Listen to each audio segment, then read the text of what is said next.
Hi guys, what's up? So ngayon is Sabado, Saturday. Walang pasok, so kailangan maglakad-lakad muna. Dito sa may Sharafia, malapit sa area namin. So look at this guys. So ito yung bus stop dito sa amin. 'Di ba? Napaka-high-tech. Kailangan mo lang ano yung kamay mo diyan. So automatic na siya magbubukas. So super high-tech sa loob. So may aircon pa siya. Ayan. So, di ba, may CCTV pa. Ang galing. Ang galing ng pagka-high-tech niya. Parang Pilipinas lang. Charot.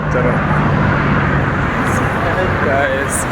So, kapag weekend, kailangan mo talagang maglakad-lakad din para at least may exercise ka naman. Hindi puro trabaho, puro upo-upo. Sa trabaho, hindi puro pressure. So, you just come outside also. Charot. Ayun guys.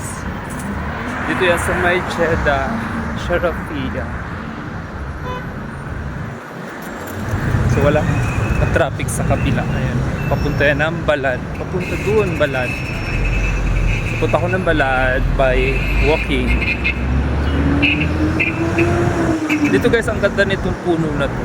Ito, gusto ko magdala sa Pilipinas nitong puno kasi natitrim siya, oh. Pwede siyang gawing Christmas tree. Ayan, di ba ang ganda? Pwede siyang gawing bako.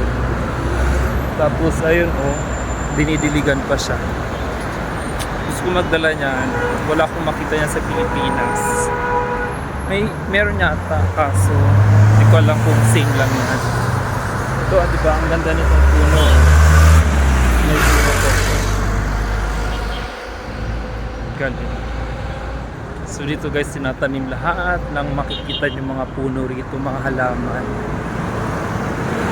So dinidiligan pa yan. May mga tubo yan. So binubuksan nila yan. Ewan ko kung weekly binubuksan nila yan. Yung tubig, pandilig. Hey guys, thank you for watching and please don't forget to follow. Bye bye.